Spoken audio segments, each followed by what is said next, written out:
Hello, my name is Mark Taylor and welcome to the Education on Fire podcast. The place for creative and inspiring learning from around the world. Listen to teachers, parents and mentors share how they are supporting children to live their best authentic life and are proving to be a guiding light to us all. Hello, welcome back to the Education on Fire podcast. Thank you so much for choosing to be with us today. Please do subscribe so that you get all the latest podcasts delivered to your device as soon as they've been released. Today I'm talking to Adrian Burt, and he's the creator of the MarvellousMe app. Now, MarvellousMe is different from messaging systems, social media and other solo teacher apps. It involves and equips parents with personal, positive and progress-led news and gives leaders the ability to focus parents' engagement on essential topics and school values, analytics to ensure whole school consistency, and peace of mind that data is managed centrally and securely here in the UK under the GDPR. Just before this wonderful conversation with Adrian, here's a quick thank you to our sponsor. I'd like to thank the National Association for Primary Education for their continued support and sponsorship of the Education on Fire podcast. In March, they have a brand new conference which is online called Towards the Balanced and Broadly Based Curriculum. Now, the impact of the coronavirus pandemic on children's education may be perceived as a justification for narrowing the curriculum at the expense of the arts and the humanities. But this conference will explore the case for preserving young children's entitlement to as rich and diverse a curriculum as possible. Dr. Yude's keynote lecture will set the scene, highlighting some key issues and considering some lessons to be learnt from the period of lockdown. The subsequent presentations will focus on classroom practice, providing a spotlight on innovations which have been implemented in school and offering guidance for the future. Now, to find out more about this conference, please go to nape.org.uk/conference. That's nape.org.uk/conference. Hello, Adrian. Thank you so much for joining us here on the Education on Fire podcast. It's an absolute pleasure to speak to you, and I'm really excited about covering a topic which we've not actually covered before on the podcast. So welcome. Thank you very much. It's nice to be part of it. Thank you. So let's start with exactly what is MarvellousMe and how did it come about?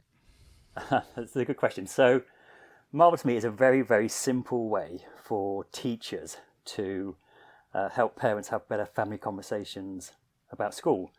And it came about through I wouldn't say I was a disengaged dad or disinterested dad, but as a commuting dad, I was working in London and commuting back to Brighton, so about 40-minute commute. I'd get in most nights at about 7 o'clock, and my son, who had just started in reception, Billy, I'd say to him most nights, "What have you done today at school?" And it's a typical question that you see all over the place that you never get a sensible answer. It's normally a shrug, it's normally nonsense. I think in my case it was not pure ignorance, so I didn't even get an answer. So there's always the same question, what have you done today, or what did you learn today at school? Getting nonsense. And then I remember once him coming home with a sticker that said Head Teacher's Award on it. And I said, "Wow, that's brilliant, well done. What's it for?" "Well, I don't know, I found it." So I had no idea what the sticker was for. So, after 3 months, I said to my wife, "I have no idea what Billy's doing at school."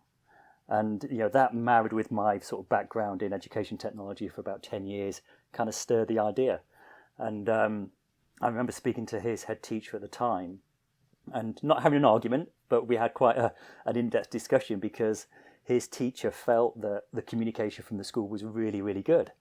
And arguably, it was really good from the school office. They had the normal newsletters, the blogs, the tweets, emails, and I knew everything about the school and all about the face and the volunteers needed and the calendar events and the payment systems, but had no idea what Billy was doing and no idea what the values were the schools were trying to encourage. So there's this real gap between parent engagement and good school communications. And I think a lot of schools still fall into that trap. But that's what stirred my motivation really to develop MarvellousMe. And the name came about, I think the brand name's really strong actually, the name came about because it's the child saying to their parents, "Look how well I'm growing, look how well I'm developing from a learning perspective, but also in my kind of character skills and positive behaviours." I love the way you described the conversation with the head teacher. I have been there and had those conversations, and like you say, when they're honest and frank, and it's interesting with that kind of feedback, isn't it? Because especially when people think they're doing a great job at one particular aspect, then when you can explain that from your point of view it feels different, not necessarily good, bad or indifferent, but actually the result is different than someone else's expectation, then it's an interesting thing, I think. It is, and to be honest, I think I see it now because there is a place for MarvellousMe as well as in many ways normal school office communications. I mean, they do blur, but it's interesting how most school communications is not really about the teacher to the parent relationship with the child kind of in the middle. It's about the school office communicating, and I think it's only really when schools get some feedback from parents in typically their inspection reports where they say we'd still like more information about our children's progress, that some of the school leaders start to realise that actually they do need something that's more specific. And I think the other thing that drove me as well was, I mean, again, this is a very common trait, and it's interesting actually because I had the same experience with my son now, Billy, who's just moved to secondary school. So he doesn't use MarvellousMe now at his secondary school, although luckily my daughter does in year 3. And just a few weeks ago, the school phoned me up. And the first thing the school said was, "Don't worry, it's the school, but nothing's bad, nothing's happened." It was all about forgetting his lunchbox or something. And it's interesting, isn't it? Because normally when parents get a message from the school, it's normally, "Oh no, what's happened?" And the school normally start it with, "Don't worry." Whereas the whole premise of MarvellousMe is as soon as your phone pings, it says your child's done something marvellous. So your instant reaction is a smile. So straight away, you've got parents on the right foot to give them the relevant news that hopefully inspires their continued support.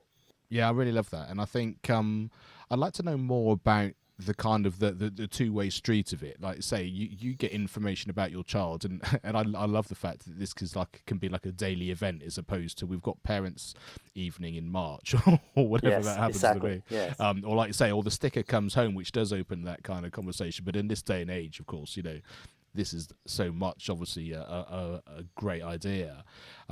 So tell us how it works from a school point of view in terms of how they would set that up and the sorts of things they would put on, and then also from a parental point of view, what they see and what they get access to, and how much sort of return information they can or cannot send.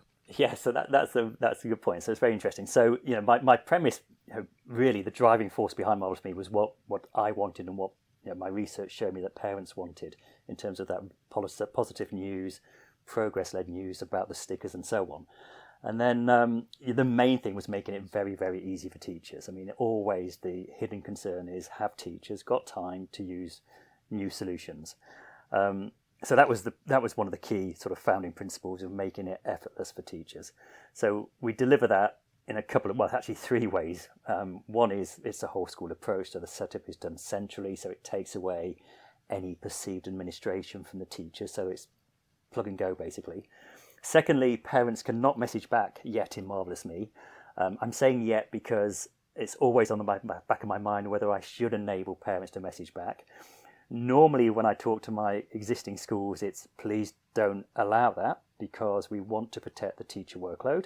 We want to keep MarvellousMe simple, and we want to keep it about the sharing of positive news from the teacher to the parent without risking unnecessary replies, off-task replies, and so on.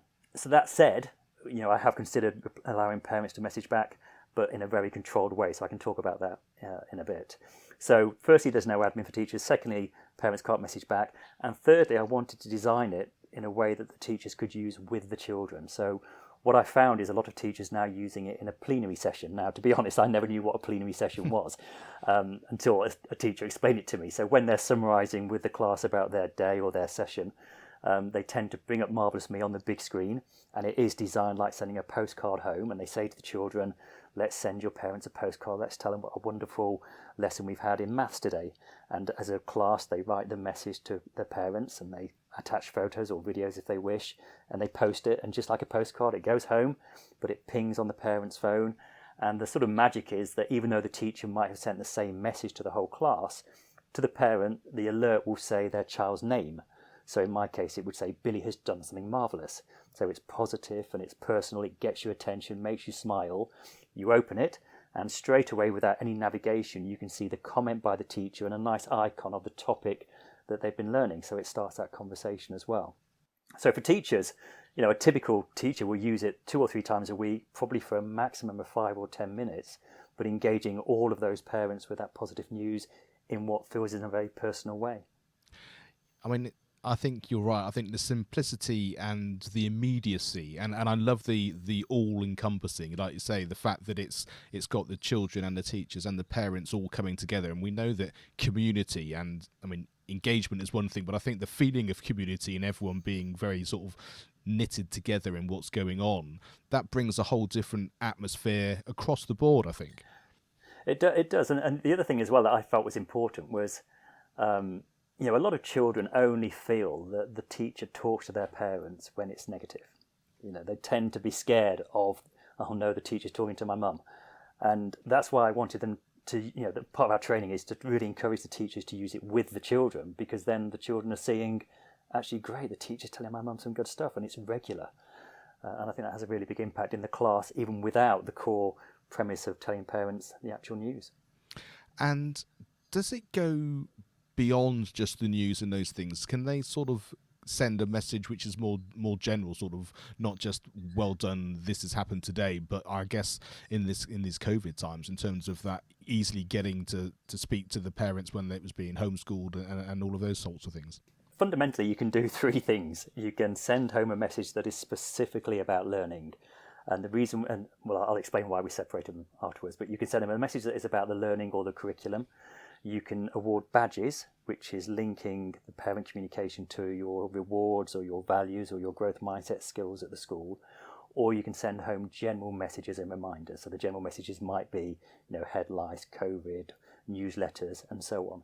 So, we split the product fundamentally into learning, praise and values, and anything else. So to me as a parent, that answered my questions. What have you been learning today, or what have you done? What's the sticker for? Have you got any messages? I mean, that's kind of how it evolved. But then also, because we structured it in that way, that was me trying to encourage the teachers and the school to tell me more about the learning and the praise and the general messages. And importantly, we give the school leaders a very simple report. And I mean, all that report shows is how many parents and carers have joined up. But it shows a very nice pie chart of how much information all the teachers are sending home that is specific about learning or specific about badges.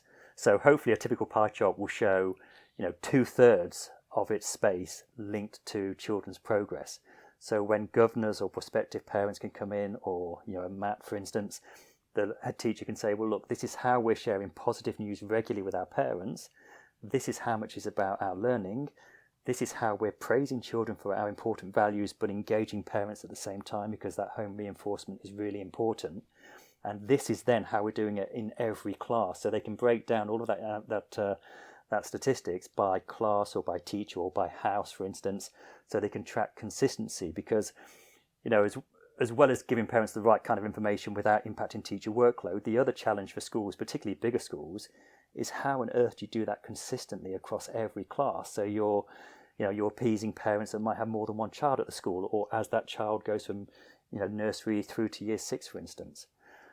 So what we tend to do now is we automatically email that whole school intelligence to all the main class teachers every Monday morning by default, so that everyone can see how they're using the system, and it acts as a nudge to remind people to tell parents more about learning, and maybe pull in people who are being a bit too keen on the badges and giving them out too many at once.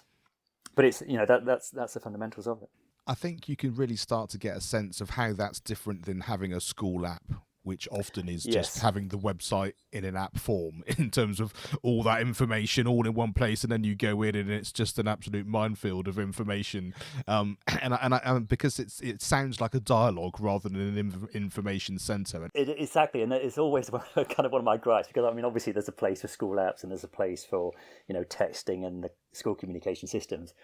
It kind of always grates me a bit that they all position themselves as parent engagement tools, where really they're school communication tools.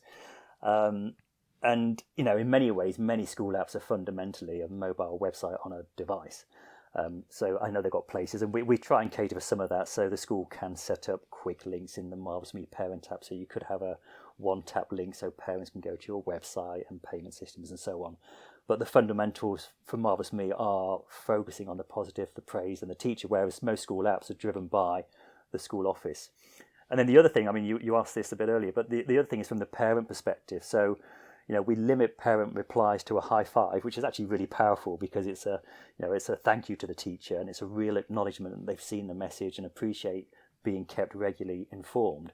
But it's amazing how many times I hear that parents actually get their children to press the high five button in the MarvellousMe parent app because they want the child to feel the joy of high-fiving the teacher back to say, thanks for giving me the badge earlier. So that's quite an interesting feature that I hadn't thought would be used in that way. But also parents can now tick a box. So one thing that teachers can do, as well as sending general messages and learning activities home, is they can send home learning worksheets. They can use it kind of like a reading diary or spelling book. So they could say to their children, it's really to their parents, look, it's really important you read with your children this week 3 times.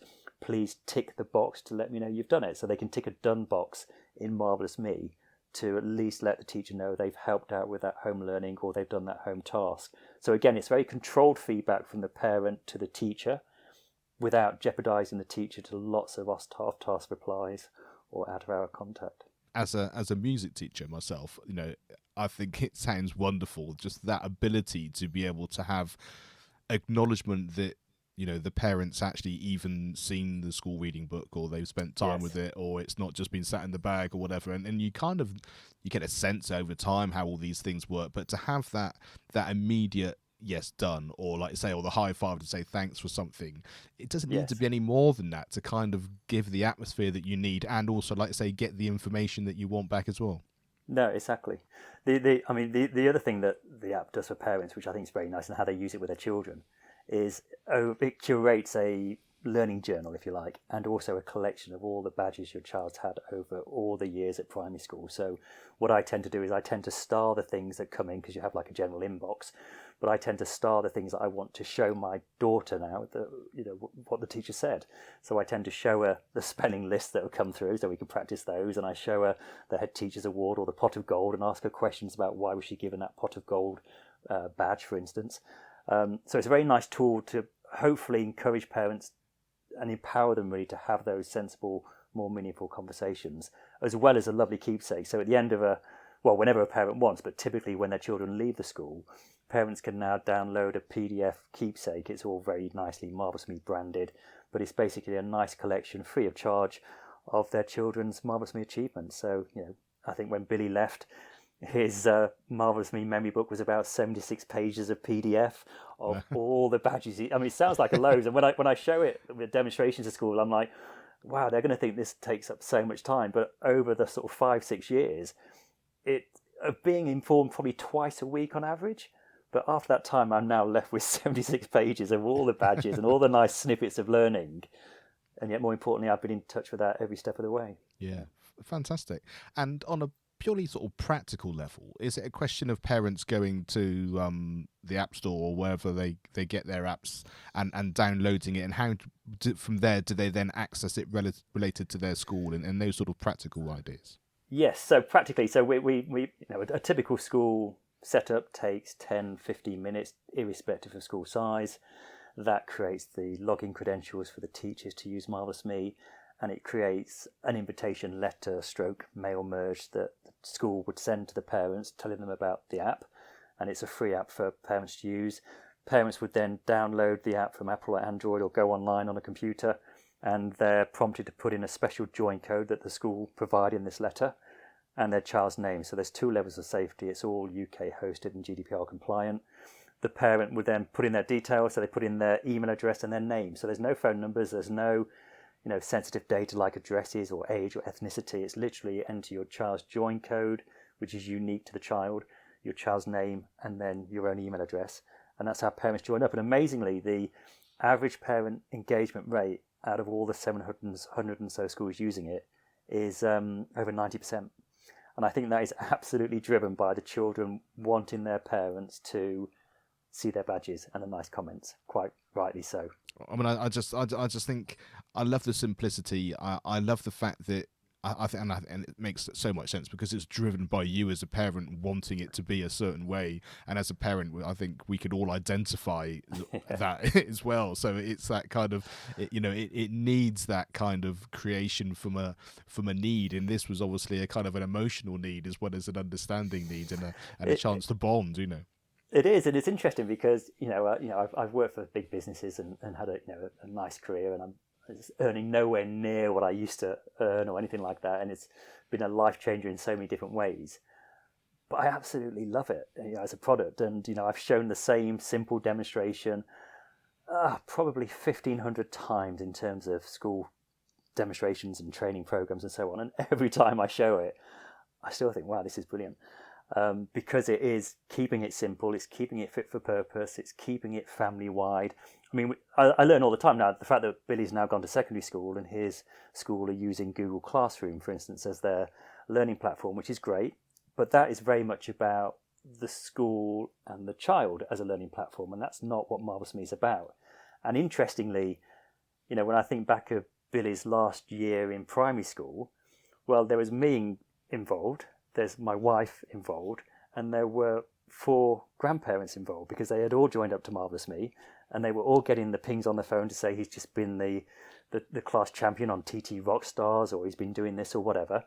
And that was brilliant. So I remember overhearing conversations that my mum was having with Billy about his education because she had that conversation starter.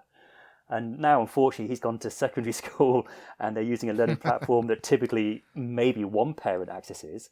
You kind of lose that whole family-wide contact or interest or conversation about education. And even more so, I think what becomes challenging is then if you've got separated families where, mum and dad might not communicate or not live in the same place, then the chances are only one of them will be getting that input from things like learning platforms. So I think that's what I'm learning a lot through sort of the sort of more recent times as my children are growing up and going into secondary school, about the importance of keeping the wider family involved in children's education. And I mean, there are two things I want to cover from that. One is the fact: is there a way and a market to generate a secondary school version, or for it to grow with the child as they go through?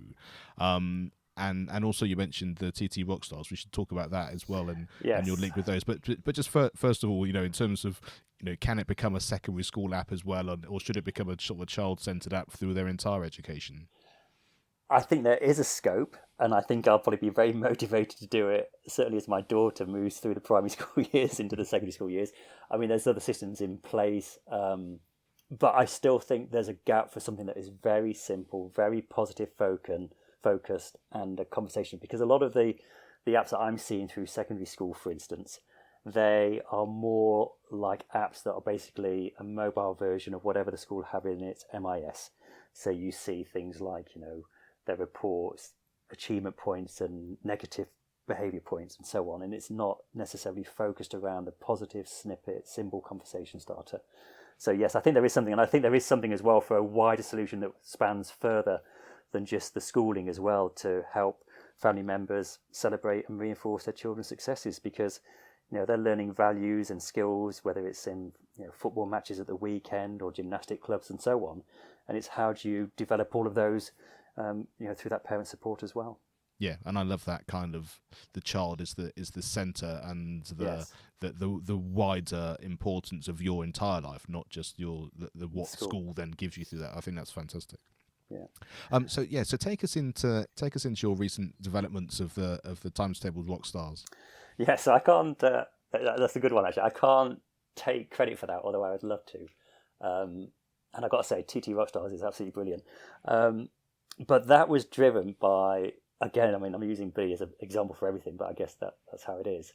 Is during lockdown, when the first lockdown, out of the blue, I got a badge saying, "Billy, you're the TT Rockstar champion," and I thought, wow, that's a great idea. And the school had made up their own, because you can customize the badges with your own logos and so on. So the school had made their own TT Rockstars badge, which looked great. And I thought, wow, that's great. And then I thought, oh no, have I got permission to use that logo in the app? Never the school used it properly. But that's what stirred me on. And they also sent a nice picture of the team score and so on. So from that, I thought that was really nice, because as a parent, it was one, because he'd been recognised for his work at home on a learning platform. So I'm thinking, well, that's great. That's made his day as well, because he was trying really hard to help his team win. But it also reinforced to me the fact that, teachers are working really hard during lockdown, and they are tracking what kids are doing, and they're recognising it, and they've still got time to praise the children for it, which I thought was really powerful. So that made me think about, okay, so through the pandemic, blended learning has become very popular, and learning in the classroom and online platforms and so on. And that made me think about, well, what about blended awarding? So could we encourage schools more to award not just the school rewards and the values and the hard work they're seeing in class and in the school corridors, but the things that they're recognising children doing online? So the first people I spoke to were TG Rockstars, because I had a prime example, and Bruno there, the CEO, loved it. So he was very supportive both on TG Rockstars and Numbots. And then we've also got another 13 partner products that we've just launched into the system, so teachers can pick and choose what platforms they use and have a dedicated MarvellousMe badge for that. So for instance, we've got one for SumDog that I was showing some schools today in Scotland, because that's very popular there.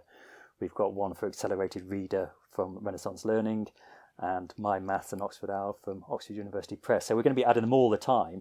But basically what we're trying to say to teachers is, look, if you're seeing children do great stuff online, then obviously recognise that with a badge. And if you're using the proper, licensed badges that we've got, then you'll also be encouraging, hopefully, parents to further that education on those platforms at home as well. Yeah, no, it sounds fantastic, and like I say, it just seems to grow organically, doesn't it? When Yes. out of these sort of situations, and I think that's the really exciting thing. Yeah. So you've sort of described to us that this whole thing was developed from your experience of what you wanted and what you wanted to experience with your children. Now, tell us a bit about what was valuable about your experience of your own sort of school life, and is what you're sort of doing now an extension of what you wish had happened or did happen in some way, or was there you sort of mentioned about teachers that are really supportive as well? Is there anyone there that sticks in your mind too? Well, it's interesting really, because after talking about positives for the whole of this session, I mean, my early years, through schooling, it was, I wasn't a strong academic. I wasn't, particularly great at school. I mean, I was very well behaved. I always wanted to make my parents proud, and I think that still stems through my whole life, and I think that stems through most children, really, that they want parents to be proud, which is, I guess, part of the MarvellousMe badges. It's about making your parents proud with that level of engagement. My main recognition and experience of education was more of a negative when I remember sitting in the year teacher's office. Her name was Miss Retberg. Hopefully she shouldn't listen to this. And I remember her saying to me, right, these are your options now. I was in the sixth form. She said, these are your options. You are not academically bright enough to go to university. So my recommendations to you would be to go and get a job. So that was her, they were almost the precise words, because I can still remember them. I can still remember feeling how I felt at the time. And I took that on board, and I went and I got a job. Didn't apply for university because I didn't think I was capable of doing it. And I absolutely hated working in a bank and all the commuting that entailed at that age. And that drove me to go to technical college at the time to do a BTEC in business studies. And I found a subject that I was really passionate about and enjoyed. And I got my qualifications to then get to university, and then worked really hard to go from there. So it kind of drove me in many ways. I don't know whether that specifically drove me, but it's my last memory of school was, I've worked hard, I've behaved really well, but I've come away not feeling great about my future. And it stirred me to actually then push harder and keep working harder. And I think that's, so I don't know whether there's a link to that deep down with MarvellousMe, because that's all about achievements and, working hard and making people proud of you and that kind of thing. But I guess, like I say, the essence is how you feel, and you definitely have the two things hand in hand there, don't you? You've got that I certainly don't want to be doing this, and I do want it to be feeling like this, and I want my children to be feeling like this. So exactly.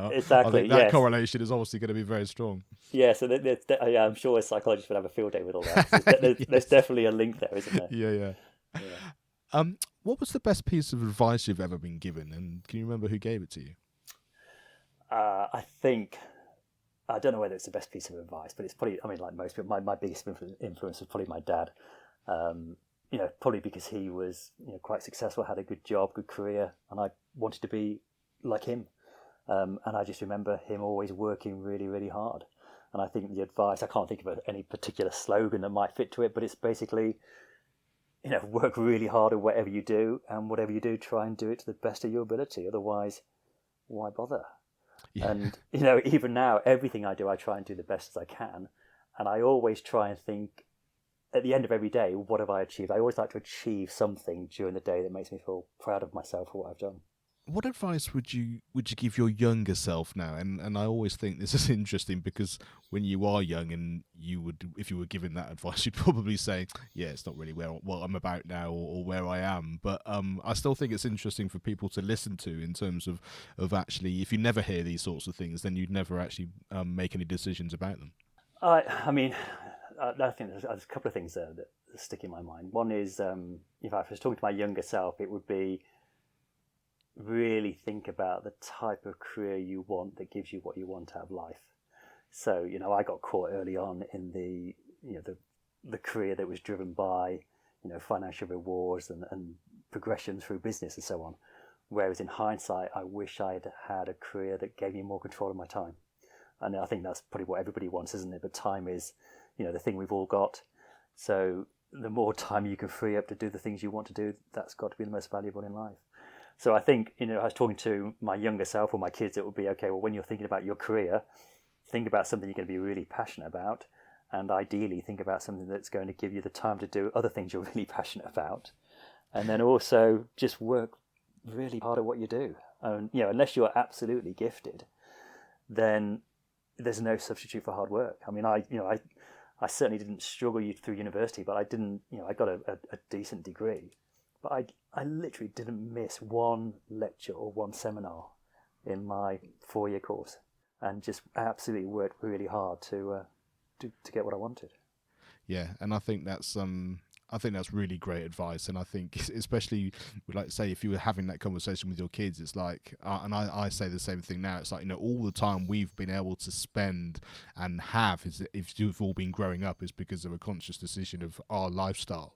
And Yes. And when they hear myself and my wife, who are both musicians, talking about, traveling the world and working evenings and up late and all that kind of stuff, it's like, that was our sort of pre-family life, and we moved all these things to make our life be what it is today. And luckily the joy of being self-employed, or the joy of being your own boss, is the fact that you have much more control of that than others. And like you say, so therefore when you're thinking about the types of things you want to do in life or your type of career, that's always often a factor that you're not told about. So I think that's It is, yeah. brilliant. It is. Yeah, I definitely wasn't advised that. And ironically, when you run your own business, you probably don't have as much time as you want, but at least you feel you're in control of it. So yeah, absolutely. And what resource has had a big impact on your life? And that can be a podcast, a video, a film, anything really, but it's really sort of had something which sticks in your mind. I mean, I would say, and probably embarrassingly would say this, but for all the right reasons, I would say, and even now, if I'm going out running or I'm an avid cyclist, it would be either watching or listening to the Rocky soundtrack, as bad as that might sound. But I mean, when you think about it, it was a cool series of movies. It was, I guess, the underdog. It was having a vision. It was having a passion. It was working hard to get to it. And I think that's what the spirit of those films are about. If you take away the actual acting and everything else in it, but that's what the spirit of the film was about. And, I think every time I go and do something sporty, if I'm listening to music, it's always the same soundtrack. And I'm thinking that's many years on and it's still having some impact with me. So I guess it's that kind of thing, really. Yeah, I love that, and I also love the longevity of these things, because you can sort of, I mean, this is probably just me, but that sense of, I'm able to still run, cycle, swim like I was when I was 20, and like you say, and the same soundtrack and the same image of who you are, even though it's a few years ago now. Yeah. For those people who obviously want to find out more about MarvellousMe, give us some, one where they can do that, and also how it practically works from a school point of view, because I guess a demo is the way forward to really sort of get an insight of how it works and how to go about getting hold of it. Yes, I would definitely suggest going to marvellousme.com. Marvellous with 2 L's because it's the UK spelling, so marvellousme.com for lots of information. And I would definitely encourage schools or teachers that are interested to get a free demonstration. And it's not a hard pitch sales demonstration by any shape or form. It's more about understanding what's important to the school and me trying to tailor that demonstration to show how MarvellousMe can help. Because the one thing that I've definitely learned through running my own business is I really only want to work with schools where I know it's going to make a difference. And I'd rather, make sure the demo was pretty much how the school want to use it and tailored to their needs, so that we know they're going to be a good customer and a referral as well, as opposed to, we've had a couple of schools over the years that have bought it, I think maybe because neighbouring schools have bought it and they haven't really understood what it's about and haven't really tailored it to their needs. And, I hate not seeing people get the absolute most from the system. So the best way is to see a demonstration. It takes 10, 15 minutes via Zoom, and then go from there. Fantastic. Well, Adrian, thank you so much for coming on and sharing this fantastic app and idea, but also for that sort of behind the scenes understanding of it. And it's the reason I really enjoy having these conversations on the podcast, because, your perception of what you see on a website and an app, no matter how brilliant they are, is very different than hearing the person whose idea it was and their sort of understanding and their personality. And hopefully that kind of connection will really help schools really get on board and share with as many people as possible. So thank you so much for being here. You're very welcome. Thank you. I enjoyed it. Thank you very much. Thanks for listening to the Education on Fire podcast. For more information of each episode and to get in touch, go to educationonfire.com. Education is not the filling of a pail, but the lighting of a fire.